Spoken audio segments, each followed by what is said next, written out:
Okay, so we're in Lamed Amud Aleph, 30a2.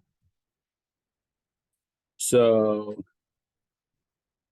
I think we're at about the 10th line, Ulafukim Rabbi Nechoni ben Hakana. So we were just so our Mishnah in the Parak said about certain. So we're trying to figure out who's the opinion of our Mishnah or who's not the opinion of our Mishnah. So our Mishnah said that certain young women, if someone rapes or seduces them, they pay 50 shekel fine. And we said first was there's a machlokas Rabbi Meir Chachamim. If only a nara, the violation of a nara gets a 50 or what a shekel, but what if she's younger than a nara, between 3 years and 1 day old, and a nara? So nara is when she will show signs of puberty, so it's around 12 years old, and it happens for 6 months.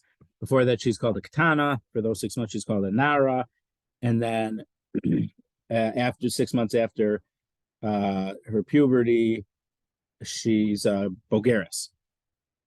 And then we were talking different opinions. Does it have to be a negative commandment? It can't be Rabbi Akiva, because Rabbi Akiva holds that any negative commandment, if you couldn't marry them, and for the kid from that relationship would be a mamzer, and we don't pass like Rabbi Akiva. And then the last thing we were talking about was the only exception within Rabbi Akiva might be a Kohen Gadol marrying or with a nara. That was where we left off. So now the next part of our Mishnah, we're trying to say which Tana does our Mishnah hold like, or which Tana does it not hold like. Our Mishnah excludes the opinion of Rabbi Nechoni ben Hakana. The Tanya, because we learned in a Brisa, Rabbi Nechoni ben Hakana hayaosis Yom Kippurim keshabbos l'tashlumin. Rabbi Nechoni ben Hakana made Yom Kippur have the same status as Shabbos for repayment. Ma Shabbos mischai ben avsho patminat tashlumin, af Yom Kippur mischai ben avsho patminat tashlumin. So let's say you were Machal Shabbos. I mean, I think the case in the Gemara, in the Bava Kama, those classic cases, you set someone's field on fire on Shabbos. So what happens when you make a fire on Shabbos? You violate one of the 39 malachos. So by making a fire in someone's field, you A, violated Shabbos, you get a death penalty for Shabbos, and B, you have to pay monetary restitution for damaging for destroying his whatever was in his field. Well, there is a drush in Bava Kama that if things are hidden under the field, covered things, you're not liable for destroying covered things. But let's say everything in his field was uncovered, so you'd have to pay for all the stuff in the field that was damaged. However, the halacha is, and that's a big theme of this chapter, is kamle b'rabine. When you do something that you get two punishments, you only get the stricter punishment. We're going to say that motzi shemra, the person who got married and then falsely accused his new wife of not being a virgin, that's a special exemption that he gets malchus, that he gets lashes, and he has to pay money. But motzi shemra is a special exemption throughout Shas that you get two punishments. Everything else, you only get one punishment, and it's the stricter punishment. So when both punishments are handed out by Beis Din, it's obvious that Beis Din would only give you one punishment. So if you're Machal Shabbos, you light a fire on Shabbos and burnt down someone's house or someone's field, you're chayav you're exempt from the monetary payment because you're getting the stricter punishment, which is the death penalty for being Machal Shabbos. So what about Yom Kippur? Yom Kippur, there is no death penalty. If you do malach on Yom Kippur, you have chayiv kares. It's a heavenly death penalty. So because Beis Din does not give you that punishment, Hashem gives you that punishment, Beis Din can find you guilty and obligated to pay for damaging his field or burning his house down. Because in that case, Beis Din is only giving one punishment, so there's no exemption. However, Rabbi Nechoni ben Hakana, this Tana we're talking about right now, he said that even for Yom Kippur, even when the punishment is a kares, you can only get one penalty. You won't get the kares, the heavenly death penalty, plus based in enforced penalty of having to make monetary repayment. So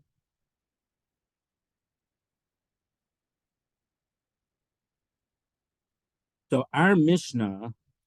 So what's the case of our Mishnah? The question was, what if someone raped or seduced someone? So the penalties that our Mishnah mentioned was habalachoso, your sister or your father's sister or your mother's sister or your wife's sister or your brother's wife or the wife of your brother's father.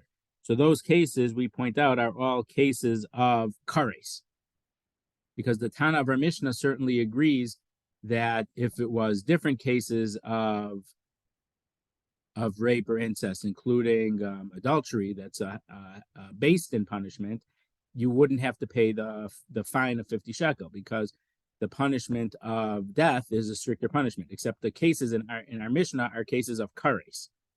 So from the fact that our Mishnah says in those cases you have to pay the violator would pay the 50 shekel fine, because there's a monetary payment, that shows that Tana holds you could do something that you get a kares death penalty plus a based in enforced monetary penalty. So that Mishnah obviously does not hold like Rabbi Nachman ben Akana, because Rabbi Nachman ben Akana holds if you get kares for a certain act, you do not have a monetary payment. So my time of Rabbi Nachman ben Akana, what's the reason that Rabbi Nachman ben Akana, where does he learn his opinion from? What's his source? Amar Abaye, Nemar Asun b'dei Adam and Nemar Asun b'dei Shemayim. Ma Asun Amar b'dei Adam patmin et tashlumin, af Asun Amar b'dei Shemayim patmin et tashlumin. So in Mishpatim, the pasuk says, when men are fighting and one of them hits a pregnant woman and causes her to miscarry, v'lo ya'ason, he will be punished as for the wife of the husband, and he has to pay biflilim, which means, according to what based in said, so v'lo ya'ason means he didn't kill anyone in this fight. So in that case, he has to pay for the value of the lost.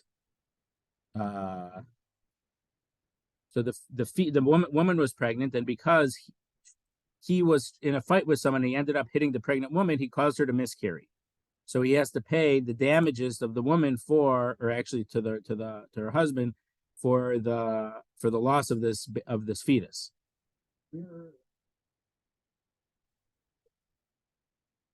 I mean, the pasuk in the Gemara said below also. We're on 38:2.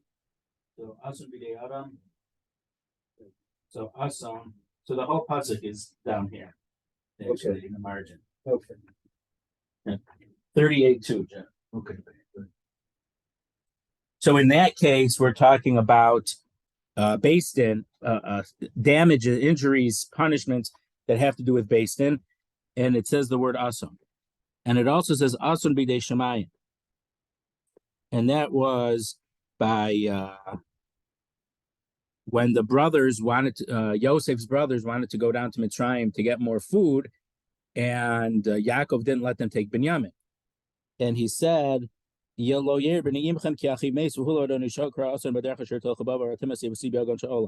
son will not go down to you because his brother died, and he alone remains. And if an ason, some type of accident, happens on the way that you go, and you will send me to whatever we would say in English, send me to my early grave, but I'll be permanently and irrevocably bereaved. Yaakov said.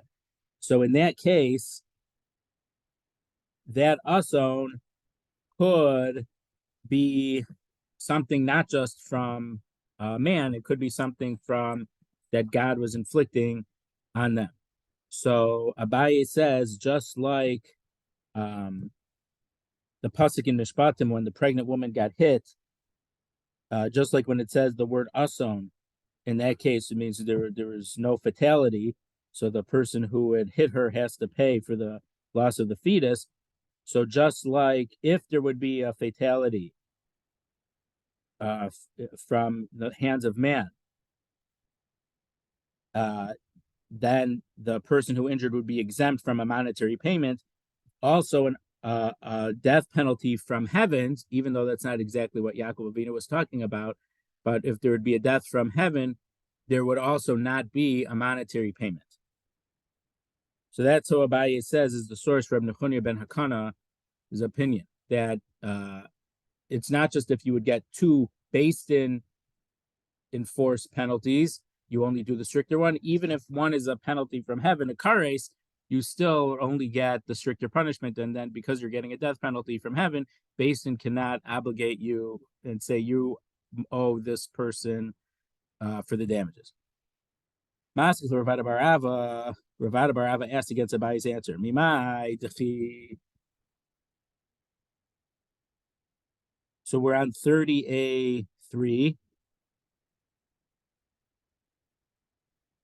Mimai dechi kamizar lehu Yaakov v'nei altzinu upachem divrei shamayim ninhu.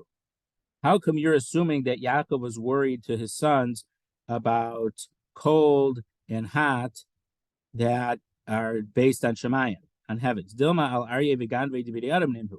Maybe Yaakov was said to Ason that he was talking about was not heavenly death. Maybe it would be armed robbers, or maybe it would be wild animals. I mean, he says Aryeh is lions, but maybe it is non-heaven sent causes of death. So Abaye assumed that Ason, when Yaakov was worried that an Ason would happen to Binyamin, it was from the hands of heaven. Ravada Barava says, no, who says that Yaakov was worried about heaven sent fatality to Binyamin? It could have been non-heaven sent fatalities. So Atu Yaakov Ahazar Halo Hazar. Well, do you think Yaakov was only worried about a non-God inflicted of death befalling Binyamin, and not a not that? Yaakov was worried about all the types of death: cold, hot, fire. Armed robber, bandits, wild animals. He was worried about all of that. So Yaakov's worry about Ason, a fatality coming to Binyamin, certainly included a heavenly death coming to Binyamin. But Yaakov didn't want that. Things clear or not so clear? Okay, so now the Gemara has this quick, what's it called? Tangent about what we just said about cold and hot are in the hands of Shamayim, hands of heaven. V'tzinim bidei Shamayim ninhu, v'tzinim pachem bidei adam are cold and hot. That's from cold and hot because of Shamayim. V'hatana, but we learned in the Brisa, hakol bidei Shamayim chutz mitzinim pachem. Everything is because of the heaven except for cold and hot. Shenamar, as the pasuk says, tzinim pachem b'derech ike shomer nafshe yirchak mehem.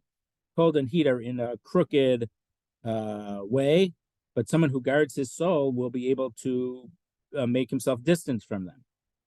So, from that pasuk, which is in Mishlei, it seems that cold and heat are not by God, because if it was from God, we wouldn't be able to avoid them. But this pasuk says that cold and hot are avoidable. Now, I don't know if this is what the Gemara means, but what do you do if it's real cold? You dress in layers. And what do you do if it's hot?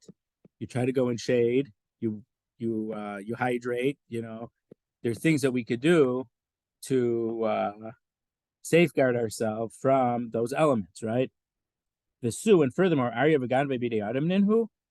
And why did the Gemara say that lions or wild animals or armed bandits are considered bidei adam, not from the hands of heaven? They're from man or from non-heaven sources. But Rav Yosef says Chitani Rav Chia, and also Rav Chia taught Miyom Shachar Beis Hamikdash Afal Pi Batlu Sanhedrin Arba Misos Lo Batlu.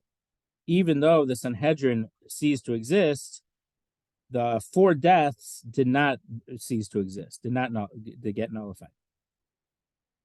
So what we're going to say is that for certain sins, someone might get torn apart by a lion, and that's going to correspond to a certain type of misa. But we'll just wait about that. But that's what we're talking about.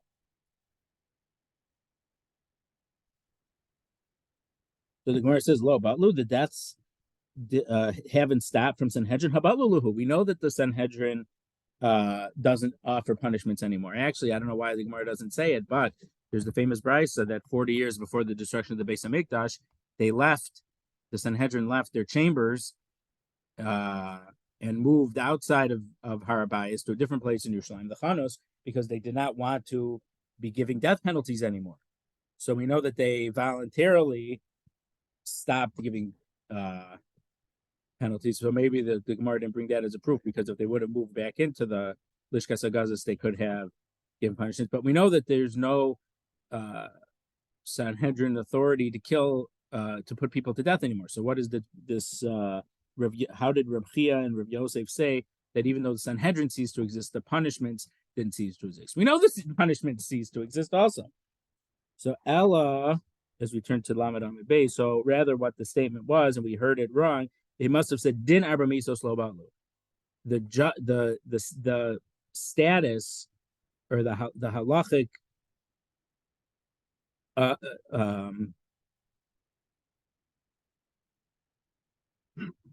so Hashem will still find a way that someone will die to correspond to the types of death that Basin would administer.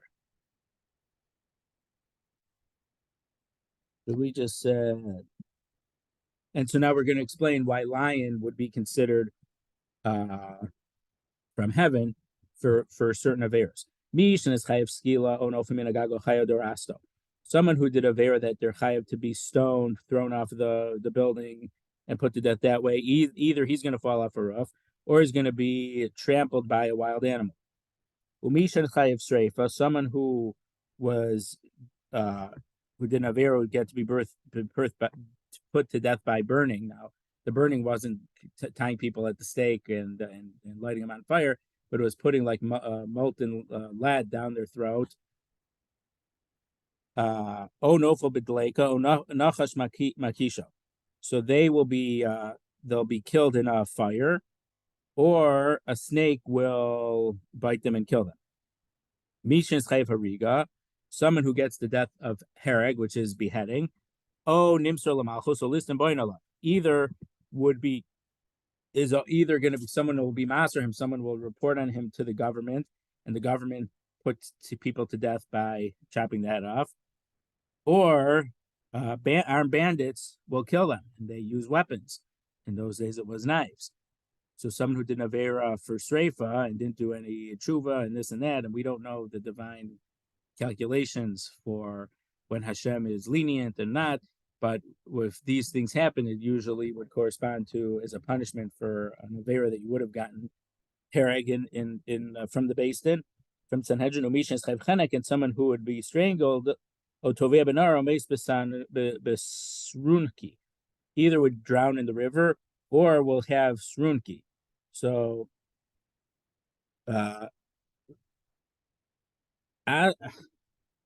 ArtScroll here calls it quincy. I have no clue what quincy is.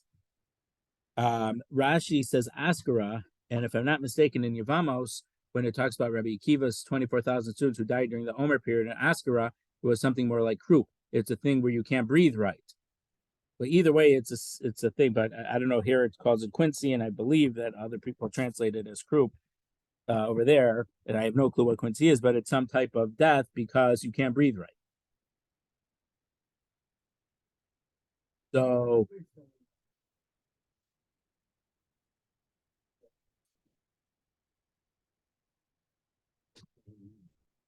they know,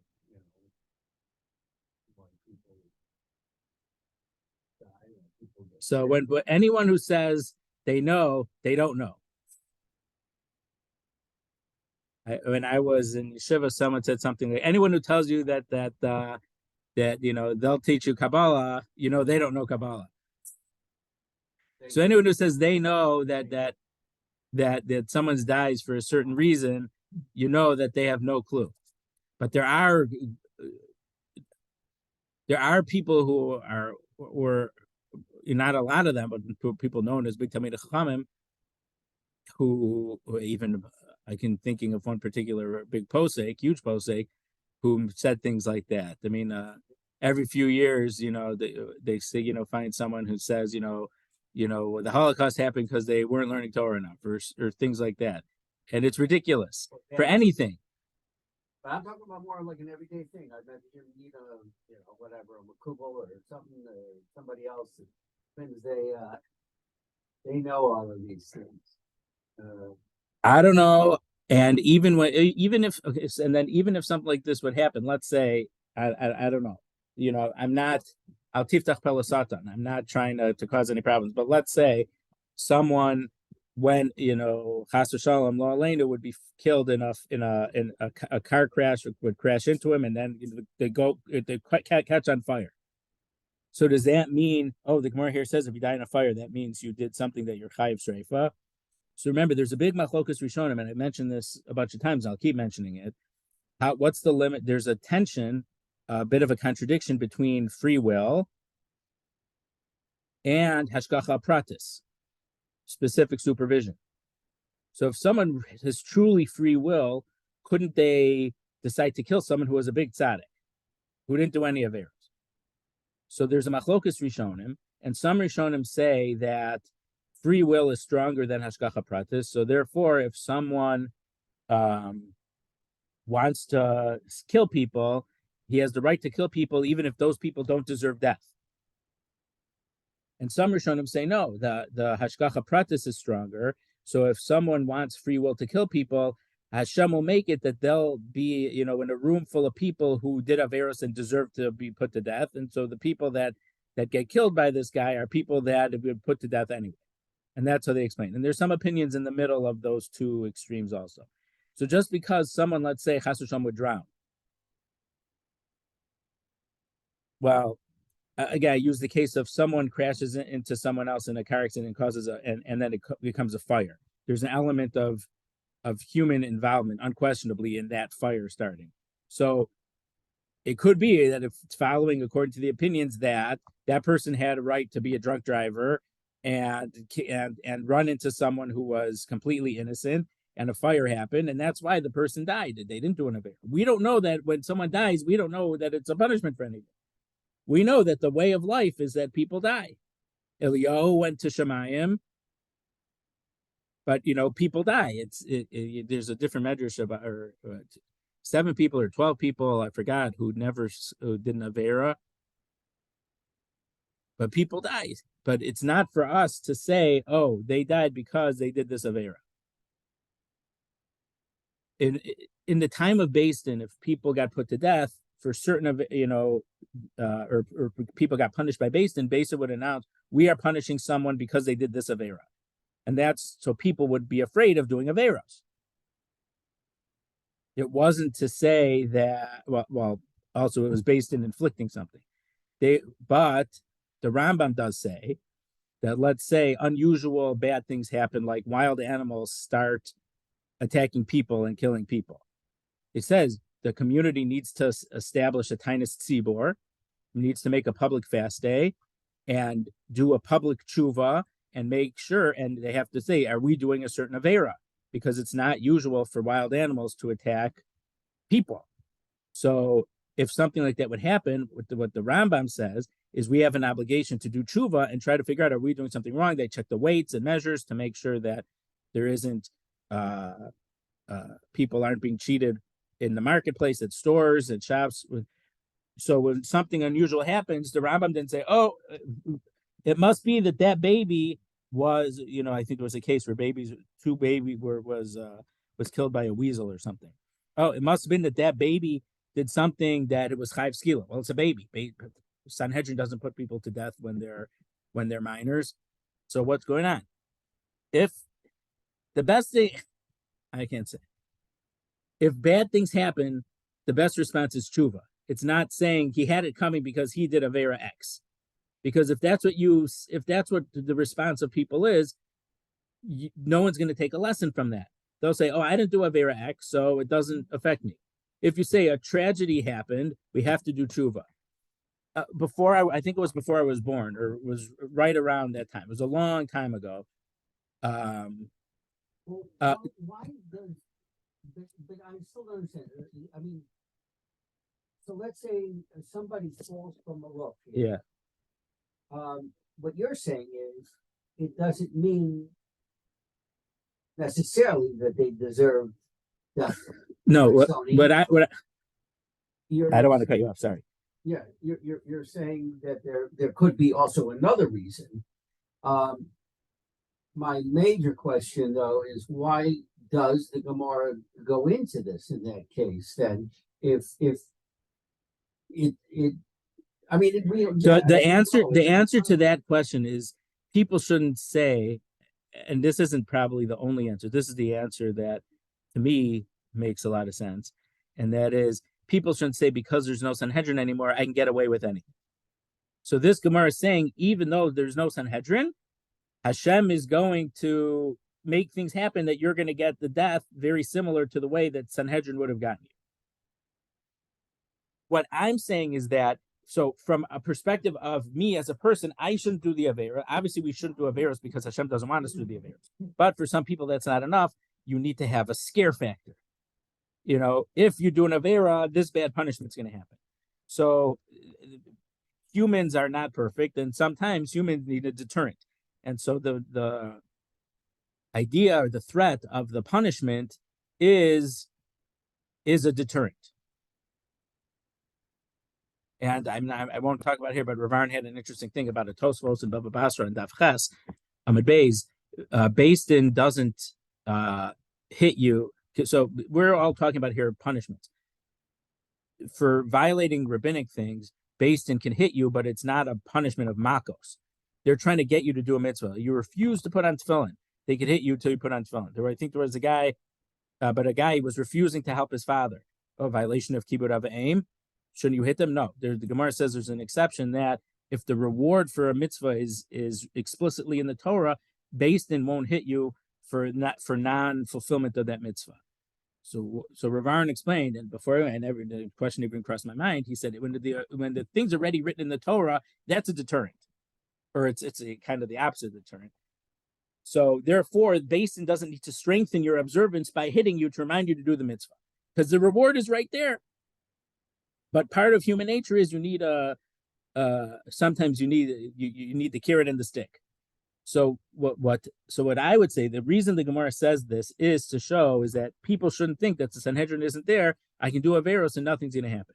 You'll still get a punishment similar. Hashem's going to cause it to happen. But the question is, what are other people supposed to say? Someone say, oh, they died in a house fire. It shows that they did an Avera that they have streifa. Chas v'shalom. When a tragedy happens, the reaction to tragedy has to be, it's a tragedy, we have to do tshuva. Like the Rambam says when the wild animals started attacking people. That's not to say that this isn't true. What the Gemara says is true. But it's not our reason to say, oh, this accident happened, shows that this person did that Avera. That happened to that person, showed that they did that Avera. That's not our place. We're not talking about Ein Dan Yachidi El Echad. Hashem is the Dayan. And we don't understand, this, how Hashem makes a ledger. Are some mitzvos worth more than other mitzvos? Are some averos worth worse than other averos? Probably, but the Rambam says explicitly we don't know the value of each mitzvah. So there seems to be to us people who are big Rishonim. Not all Rishonim agree with this, but some people seem to be huge Rishonim and they're living it up. So some Rishonim say it's because they have some merit and Hashem wants to give them all their merit in this world, so they get a worse punishment in the Olam Haba. The Rambam says they might have not so many mitzvahs, but the mitzvahs they do are worth very much. Esav was very big on kibbud av v'aim. Kibbud av v'aim is a big mitzvah. We don't know how the ledger, how they go. So and there's Gemara's Yeshakana Olamo b'sha'achas, or someone who can acquire Olam Haba in one moment. Whether by doing one particular mitzvah, whether it's even a goy, the Rabbi Chanina ben Tradon who's being burnt, one of the Asara Ruge Malchus, the 10 martyrs, they put him with wet leaves and stuff, so it would be very long and painful for him to be burned before he would die. And they said, if I take it away and you'll burn real quickly, he said, yeah, you'll get Olam Haba, which the Rambam does talk about Olam Haba for Goyim. So the guy did that and jumped in, and the Baskol said he went into Olam Haba. So I mean, we don't know if that guy. I mean, he probably was an executioner, so his boss was the king or the Caesar, whatever. So he probably wasn't a big tzaddik if he was, murdering people, killing people all day. But I'm just saying is that there are certain things that we don't know, but certain mitzvos can wipe out a lot of averos, and possibly some averos could wipe out a lot of mitzvos. We don't know. So for us, we have to take the thing. If something bad happens to me, I have to say Hashem is sending me a message. In the Holzer's book, the first Thinking Aloud, I think, Rav Yashaber, he said one day the Rav spilled, I don't know if it was soup or something, he spilled something on his suit. And he said the reason it happened is because this morning I took this suit out of the closet, and it's usually one of my Shabbos suits. I wore it during the weekday, so that's why it happened. In that story that they said, Rav Yashaber attributed this thing happening to his suit because he wore his Shabbos suit during the week. It didn't keep it special for Shabbos. Something is insignificant, insignificant as that a stain on his thing, it was going to come out. You send it to the dry cleaner, it's going to come out. But he took a message from that. Some people, lo aleinu, someone's in a car accident, it should be a kapara. Yeah, it's true it should be a kapara, but the more important, it has to be I should do tshuva for something. I don't know what I should do tshuva for, but I have to be, as the misos say, yamashbesh and yafashbesh. I have to do a reckoning. What have I been doing, or what have I not been doing that I should be doing? So what I was going to say, somewhere around 40 years ago, I don't know if it was 35 years ago, I don't know if it was 45 years ago,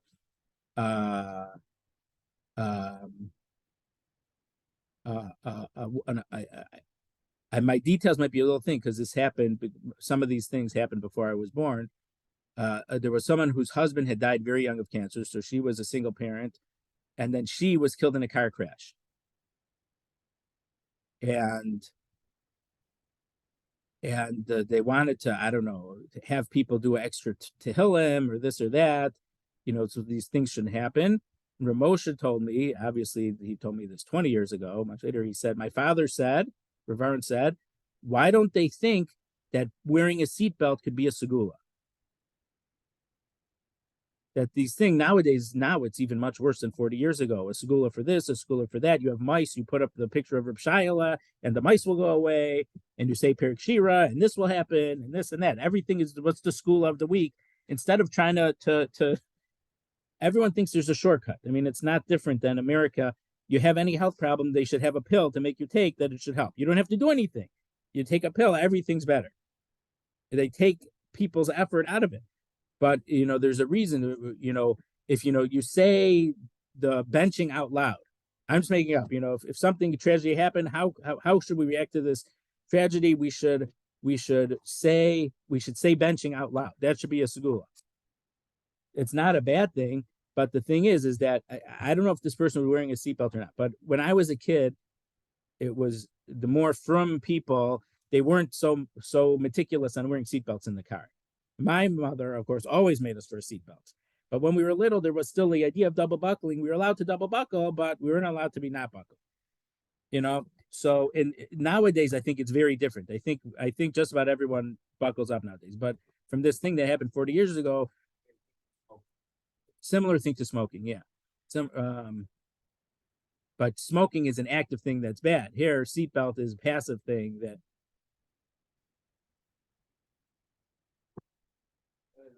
So Rav said they think that you have to do something spiritual to be a segula, but no, doing something, wearing it, making sure you wear a seatbelt, that should be a zchus, and that should be, so part of the reckoning of what we could do wrong doesn't mean we're not saying Shmona Esrei with enough kavanah. I mean, a therapist told me that he had a kid who had severe OCD. He didn't say OCD, but he was saying Shmona Esrei 4 or 5 times because his Rabbi was saying, you don't have enough kavanah, this and that. And he was having a mental problem and being obsessing and thinking up conjuring up that he did something wrong. So now, a big rabbi in the community tells him every so often, you're davening very well, and this and that, to try to reinforce.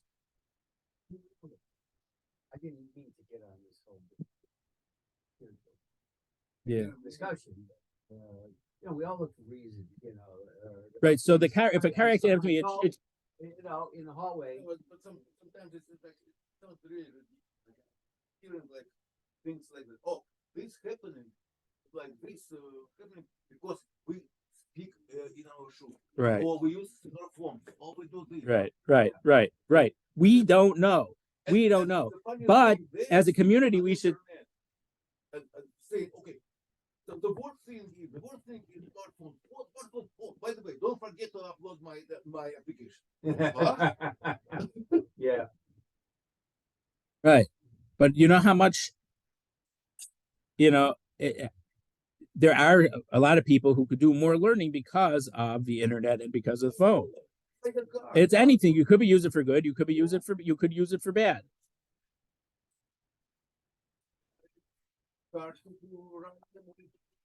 Right. So again, just to get, and again, stubbing your toe, the Baal Shem Tov's opinion, and I have a lot of trouble with it. A lot of Rishonim don't say that.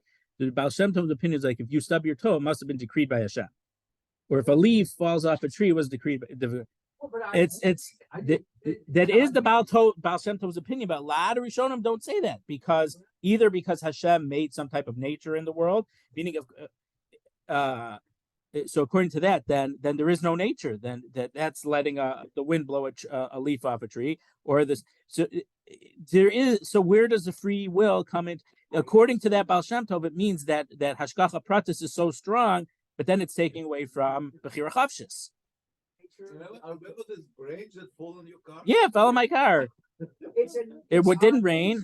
To find to try to figure out the reason for these things, though. Right. And I don't know about you guys, but the thing that hits me when something happens, like stubbing my toe, is I think back to the last thing I did. Right. Right. Is an instant karma. Right. Instant karma, they call that now. To think right back up, I'm saying up. God got right. Me.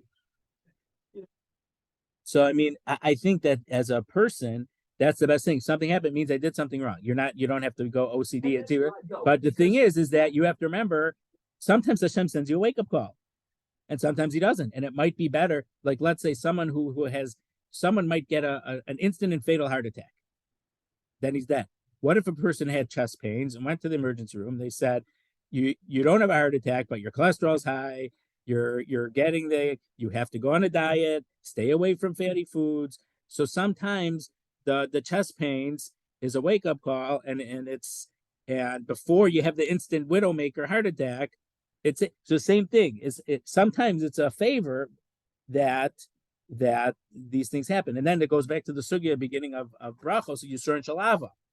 When you have these afflictions, you have to say, is it to this or to that? And then you say, or if you can't think of anything else, you're not learning properly. But that's Yisur and Shalava. So, and if someone thinks that they're on such a high enough level that the only reason something's happening to them is because they're having Yisur and Shalava, again, they probably don't know what they're talking about. Because unless someone lives in a cave or the equivalent of a cave, they don't know what's going on in the world literally. The only thing they're learning about Torah, and that's the only thing they think about. Someone brings them their food. They don't don't have to worry about money, this and that. Someone who literally is the Rambam says in the end of Hilchos Shemitah, that anyone who wants to be like a Levi and completely cut themselves off from Gashmias, from Olam Hazeh, they have a right to. So someone like that, maybe, I'm not saying that someone who decides that is on that level, but I'm saying is that we have a lot of stuff going on in our lives. We have jobs, we have families, stuff, and stresses, and this and that, and something happens, and one thing causes you to overreact something else, and this and that. There's a lot of reasons why things can happen, but as a person, you can't say, "Oh, it's just a random thing that the tree fell on my car." as a lesson, we can't say to others it happened to Yanim because he spoke during Shmona Esrei. I mean, spoke during Chazar Sashatz. It's ridiculous. But even to say, even if Shmira was known to be a big paratz and go in the promiscuous part of town and things like that, it's not our place. And I would say that it's very wrong for us to say that he got it because he had it coming because he did these affairs. We say,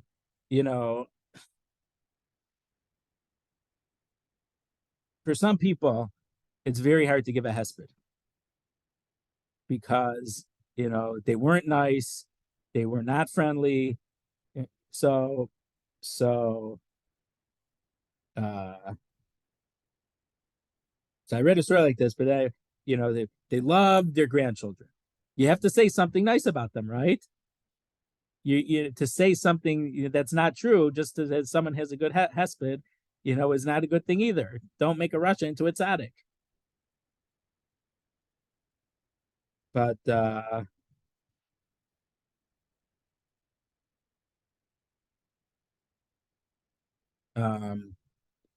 so from our perspective, something happens to me. How obviously these things that happen are fatal, but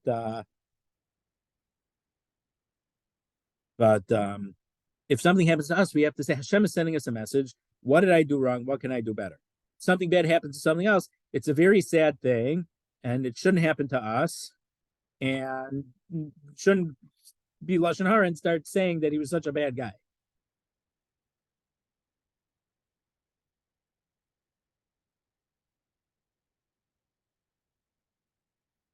But it's what the question that you asked, it's an important question. I think it's not beneficial at all, and there's no reason why anyone should start speculating and say that this is happening because they had the gay pride parade in Tel Aviv. Yeah. Should they have a gay pride parade in Tel Aviv? Probably not. No, Or in Jerusalem. That's right. They consider Tel Aviv as basically not part of Eretz Israel. There's no real Jews there.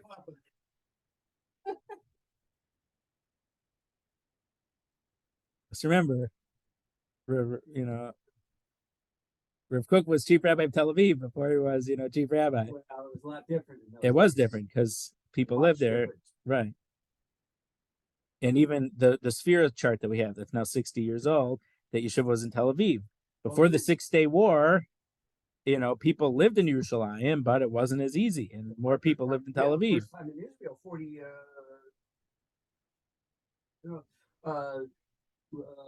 I went to an Orthodox show for Shabbos for my father's. We're in Tel Aviv. No, from in Tel Aviv. Yeah, and it was walking distance, I think, or maybe we drove quickly or something from the beach where we were staying. I left my yahrzeit candle there. I'm willing to bet it's gone. The show. Yeah. No Orthodox people would live by the beach or that close, or a mile of the beach there in Tel Aviv. Ooh. There was a Rabbi, I forget what his name was, but he was called the Disco Rabbi. But there was a different one, something Grossman or something from Migdal Emek or something. I don't know if they're the same person or different people. He would go to the disco and he would sit in the back. So it was his way of being Makari people, that if someone, saw that the rabbi over there, sometimes it would cause them to help them think about themselves, should I be doing this right now? Is that a method that Kiruv people should take? No. But that for whatever reason he did, and he had a certain level of success because of it. But people have free will. It's not necessarily our idea to convince every person that we don't think they're doing things right, even though we don't think they're doing things right. There's always constructive way, as the Alter Slobodka said. I think it's based on Pasuk Mishlei. Yamin mikareves vasmin doch. The right hand draws near and the left one distance. If you have to do something to distance someone, you don't do it with all the strength that you can. But to try to bring someone, you use the right. You do bring the use all the strength you can. And I think Rav Aaron heard this from Rav Moshe Feinstein. I don't think it was in the Sefer, but I think there's someone, a man married a non-Jewish woman, and Rav Moshe Feinstein told the family, "Don't cut them off. Don't cut them off." There's halacha when you lay siege to the city, you have to leave one side uncovered so people who want to escape they could escape. You can't completely besiege it. I think Sun Tzu, The Art of War, I think he says that if you do that, you might give them extra strength that they didn't even know they have to win if they're completely have no way out. So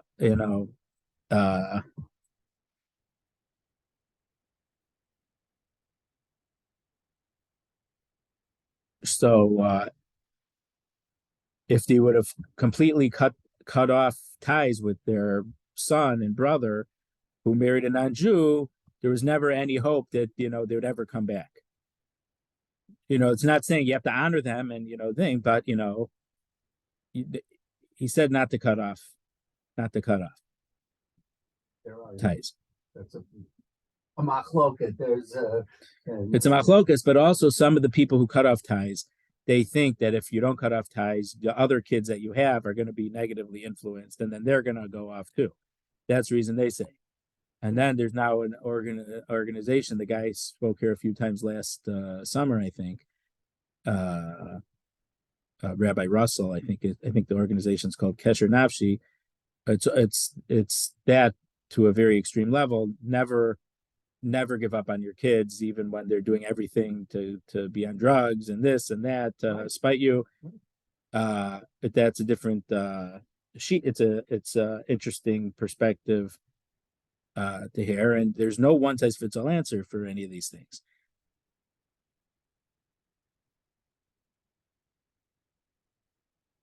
So Ella Apuch, we're on the 7th line from the top on Lamed Base 30b1.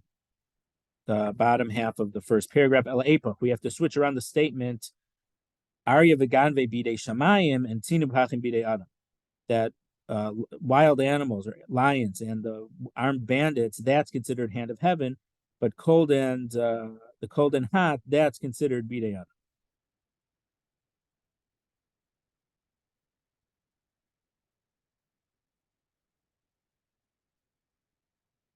Rava is arguing on Abaye. So the Gemara says, what's the source of Rabbi Chuni ben Akanya that even if Beis Din is only giving you one punishment and your other punishment is kares from heaven, Rabbi Chuni ben Akanya says you only get the kares and Beis Din doesn't mechayiv you. What's the source for it? Rava gives a different thing. Tanya the Rabbi Chuni ben Akanya mehacha. The reason for Rabbi Chuni ben Akanya is from here. If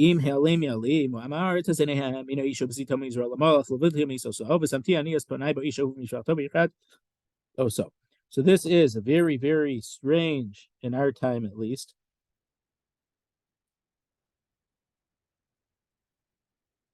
If someone would, if the people of the land will cover up their eyes and pretend not to see from that man that he's offering his kids to the Molech, meaning he was putting his kids through the fire, whatever, as an avodah zarah, as a offering to the avodah zarah Molech.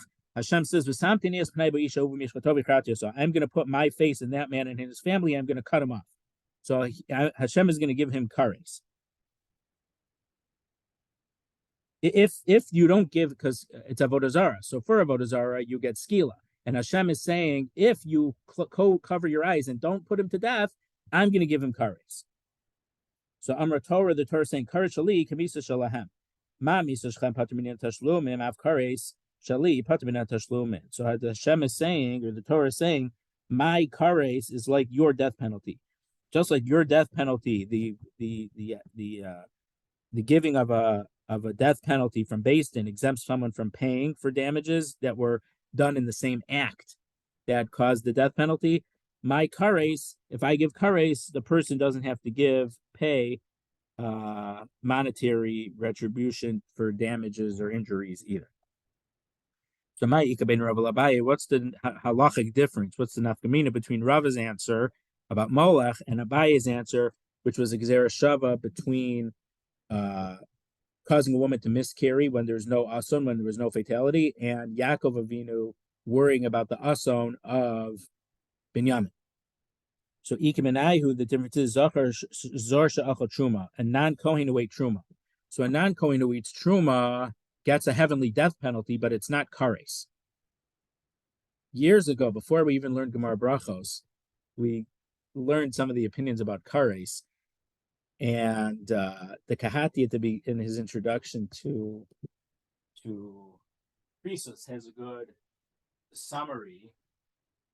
But according to a bunch of opinions, if someone gets kares, basically they're never going to have any descendants. Meaning you could die, but if you have your kids and they have kids and they have kids and they have kids, you haven't been erased from the earth.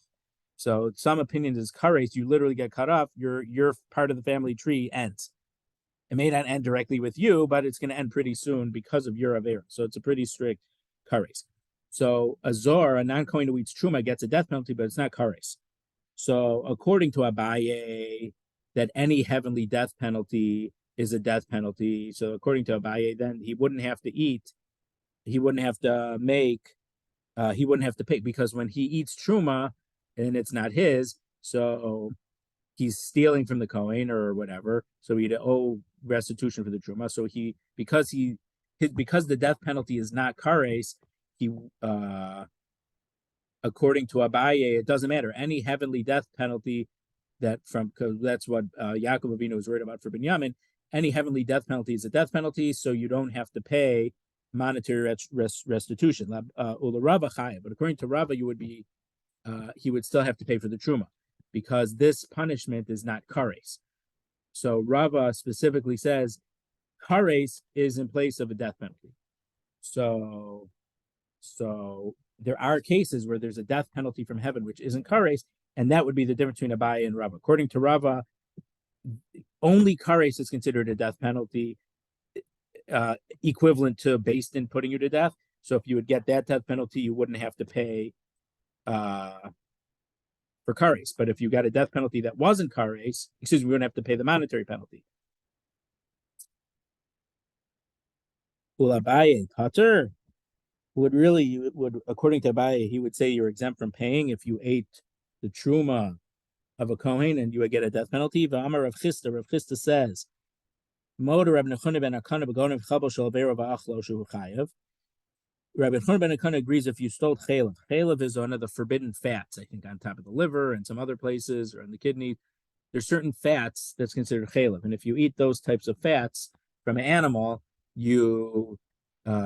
spoke about the chest pains a few minutes ago. But if you stole someone's chaylev and then you ate it, so stealing, you have to make retribution, monetary retribution. But for eating chaylev, you get kares.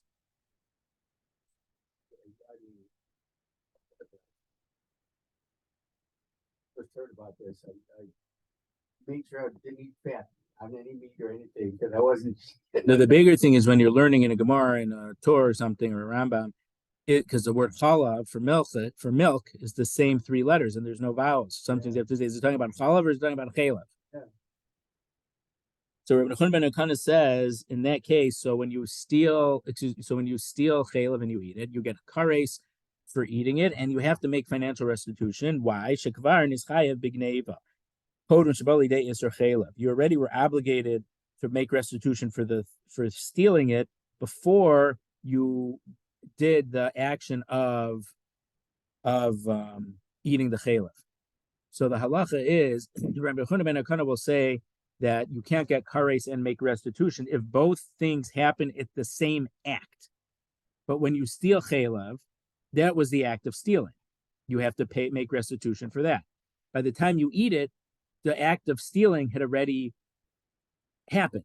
So it's two separate acts. So he would agree that you can get two punishments because it's not two punishments from the same exact act. Alma idna de agbe kanyan. So that sounds like from the time that you lifted it up, because how do you make a kinyan? How do we acquire things? it depends, but for something that's inanimate like that, you pick it up, and that's how you acquire it. For an animal, you might have to lead it, or you might have to ride it, or hand the reins over to someone else to show ownership. But for items like that, inanimate things, well, land, you would have to, put a fence around it or do some improvement on it. But for the act of acquiring something like chaylev, lifting it up. So the time you lifted it up, that's when you acquired it. So that's when the stealing took place, and so you have to pay it back, even though you ate it later. That's a separate avera. But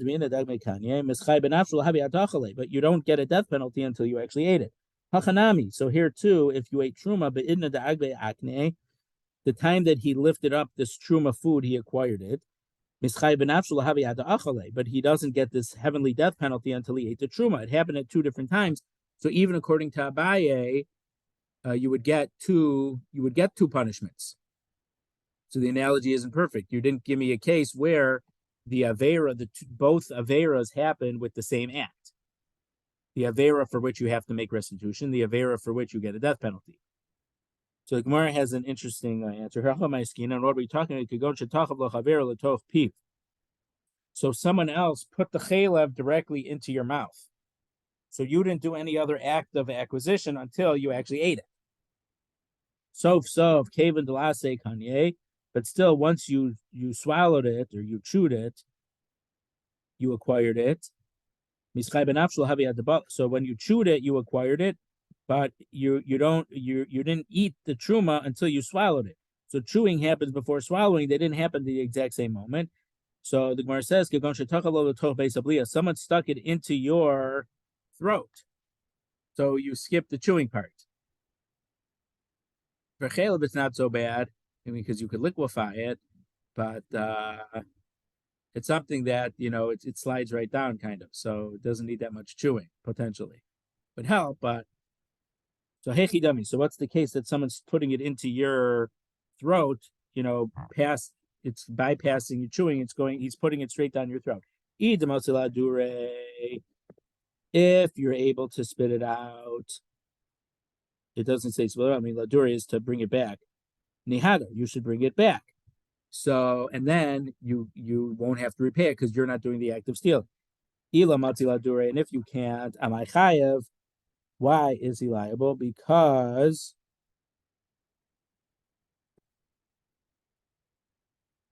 someone else stuck it into your throat. So you had no choice. You didn't voluntarily eat this to get a death penalty. Someone stuck it down your throat.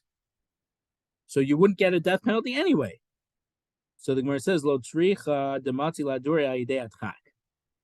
So you're able to bring it back up, but it's not a usual easy thing to do.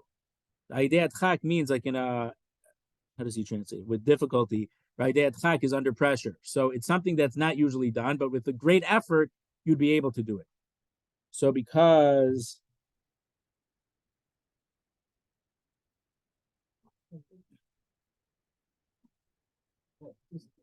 Rashi says, even if you would get it back up, it would be too disgusting and you can't return it to the owners.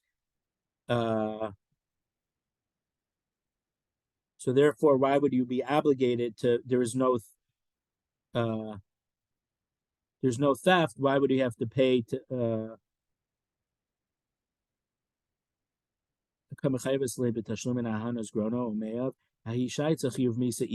so in that time, so there would be a chiyuv misa because I guess it was swallowed by you, but you wouldn't because you ate it, but because after you ate it, you regurgitated it, you would not, you have no obligation to pay because you can give it back then. So, Gene Cherney mentioned when he was at the foreman or whatever in the factory. Someone says, if I chug a whole bottle of vodka in 10 seconds, will you let me not come to work tomorrow? So he said, so he did. He said, well, I can't let you not come to work. That's not I don't have that authority. But he said the guy obviously had something where he was able to bypass his throat, meaning he wasn't swallowing it the way we swallowed. He had some type of trick that he was able to.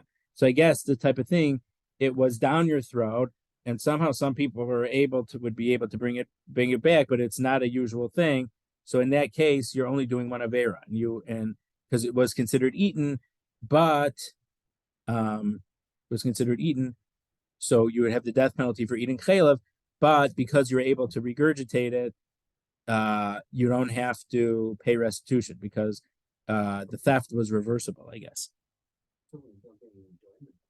No, it's true. So if you would eat matzah like that, you wouldn't be yotze matzah. But more so with a solid food. Okay. Mm-hmm. Liquid, you don't get as much enjoyment. With solid, it's the chewing, it's the texture, and I mean, I heard about a whole study on that. Studies on that now.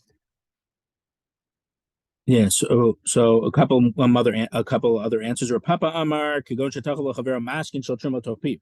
So Papa says because it's liquid truma. Yeah, it's liquid truma. So in that case, you can't, and no one will take a liquid that was regurgitated, like a piece of fat. You could wash it off, and what's the big deal? But the liquid, no one will take the liquid once it was, and it doesn't have to. You don't have to throw it down his throat. Rashi says once it's in his mouth, it becomes disgusting, and you can't obligate him for stealing because it's worthless at this point. Meaning it's not because it's returnable, but it's lost all of its value because once it's in something's mouth, no one would want that liquid anymore. So you're only obligated for the pleasure that your throat and your stomach get from it. And in that case, the death penalty and having to pay for it comes at the same moment. Rav Ashi, our third answer, Rav Ashi says, B'zor shachol truma mishalo. Because we said you stole the truma as one act and eating the truma is another act. Well, what if a zor happened to own truma? Either he bought it somehow, or we saw a case a few weeks ago where a Kohen had some children who were Kohanim and then some kids were Halalim. So the Halal, meaning he had a second wife who had been divorced, whatever. So those kids aren't Kohanim. But in his estate, there was a lot of Truma, so they split the Truma up. So we said that a Beis Din can be distributing Truma to this person, but it's not because they're a Kohen. It's because he has the financial rights to this Truma. So there's a case where someone has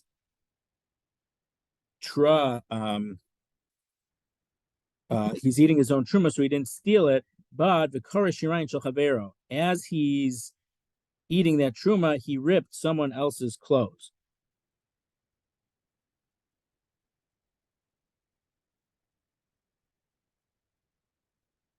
So, in this case,